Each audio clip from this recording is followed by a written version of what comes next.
Hello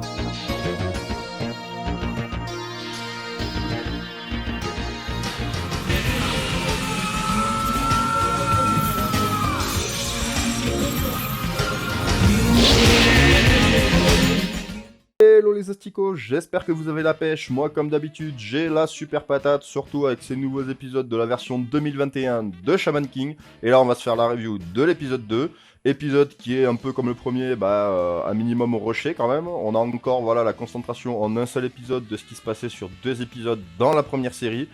Et malgré tout, je suis un petit peu moins déçu par l'aspect narration sur ce coup-là.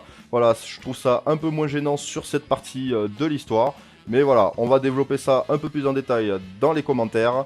Sur ce, je vous dis bonne vidéo. Et avant de m'attaquer au gros de l'épisode, je voudrais d'abord souligner un point sur lequel je m'étais pas étendu sur le premier épisode, c'est-à-dire les voix des personnages. Et là, en plus, comme il y a l'arrivée de Anna, ça fait encore une voix supplémentaire, donc c'est l'occasion d'en parler.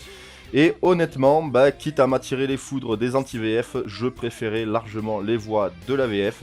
Alors, Bio, autant lui, je suis un peu partagé, voilà, je trouve qu'elle fait un peu trop gamine sa voix, mais encore, ça passe à peu près. Mais voilà, je préfère largement sa voix de la première série. Manta, honnêtement, ça va, il y en a sur certains commentaires, j'ai vu passer comme quoi il avait une voix de vieille grand-mère asthmatique ou un truc dans le genre. Moi perso, je trouve qu'elle lui va pas si mal. Par contre, la voix de Anna, mais alors j'ai pas du tout aimé comparée à celle de la doubleuse de la première série. Je sais plus comment elle s'appelle, voilà, je sais que c'est une doubleuse assez connue. Et par contre, la voix de Len, pour le coup, je trouve qu'elle est assez proche de la VF qu'il y avait dans la première série, donc j'ai quand même bien aimé. Voilà, globalement, on va pas dire que je les trouve mauvaises les voix, mais je suis moins fan que la VF. Et donc, dans la logique des choses, on en arrive enfin à la rencontre et surtout au combat entre Yo et Len. Premier et surtout unique combat, puisque, tout comme dans le manga, là, ils s'affrontent en une seule fois. Alors que dans la première série, et ça encore une fois, c'est ce que j'appréciais dans celle-ci, ils prenaient un peu plus de temps, ils répartissaient ça sur 2 épisodes et surtout en 2 combats bien distincts. C'est-à-dire qu'il y avait un premier combat où ils s'affrontaient dans le cimetière, où Len, blessé à l'épaule, Yo, comme c'est le cas ici dans ce deuxième épisode de la version 2021. Et après, il le retrouvait justement à côté de sa chambre d'hôpital. Et là, ils s'affrontaient tous les deux à nouveau. C'était vraiment la revanche. Et là, Yo arrive à rentrer en communion totale avec Amidamaru et à mettre le coup de grâce à Len. Et ce que j'avais aimé dans cette approche, c'est le fait que on développe un peu plus la rivalité, puisque le premier combat, Yo se fait complètement dominer et on sent vraiment la puissance de Len. Et en se dépassant, il arrive à le battre sur le deuxième combat. Alors que là, direct, voilà, on sent au début que Len a plus d'expérience, qu'il se bat mieux, tout ça. Mais Yo réagit dans la foulée, il le bat dès le premier combat. Voilà, le fait de faire subir une première défaite au héros principal pour le faire revenir plus fort, je trouvais ça quand même plus sympa dans la première série. Après, malgré ce côté rush, il y a quand même des choses que j'apprécie, notamment au niveau du personnage de Len. Ce que j'ai bien aimé, c'est quand il discute, façon de parler, avec la bande de voyous avant que Yo n'arrive. Et là, il a vraiment tout un discours sur le fait que les humains détruisent la planète, etc. Sur la pollution et tout, ce qu'il n'avait pas du tout dans la première série. Et ça, franchement, j'ai pas mal apprécié, puisqu'on sent qu'en fait, il veut détruire les humains, non pas juste par des histoires de haine, tout ça, mais parce qu'il y a ce côté défense de la planète, quand même, d'un certain côté. Alors que dans la première série, c'est tout simplement son oncle qui lui a inculqué une haine viscérale de tout l'être humain, en fait. Mais par contre, j'aimais bien puisque, justement, au fur et à mesure de ces 2 épisodes, on avait quand même les moments où Len parle avec son oncle par une espèce de lien télépathique. Et on voit toute son enfance, la haine que lui a inculqué son oncle, quand il lui a expliqué qu'il faut détruire ou être détruit. Enfin voilà, tout ça, j'aimais bien ce développement vis-à-vis du personnage, son passé torturé, que là, pour le coup, on retrouve pas en fait dans cette version et dans le manga. Bref, vous l'aurez compris, ce que j'apprécie beaucoup dans une œuvre en général et que faisait très bien la première série, c'était justement de développer beaucoup plus le background des personnages. Là, il y a vraiment une histoire intéressante, je trouve ça dommage dans le premier manga et dans cette version 2021 de autant passer à côté. Après, c'est pas trop mal fait, donc ça va, je vais pas en tenir rigueur, je vais pas faire mon chipoteur. Mais voilà, malgré tout, c'est un point que j'apprécie particulièrement. Après, donc en termes d'animation, comme je disais pour le premier épisode, on sent vraiment que là, avec les techniques récentes et tout, c'est beaucoup plus joli, c'est plus fluide.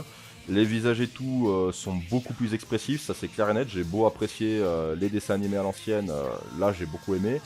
Et en plus, on ne tombe pas dans ce côté lisse, comme je disais, des animés récents. Donc vraiment, sur ce coup-ci, j'apprécie vraiment beaucoup. En plus, pour le combat en lui-même, en termes de chorégraphie, tout ça, on est quand même relativement fidèle au combat d'origine, même si là, ce qui au début était deux combats différents sont les deux parties d'un même combat.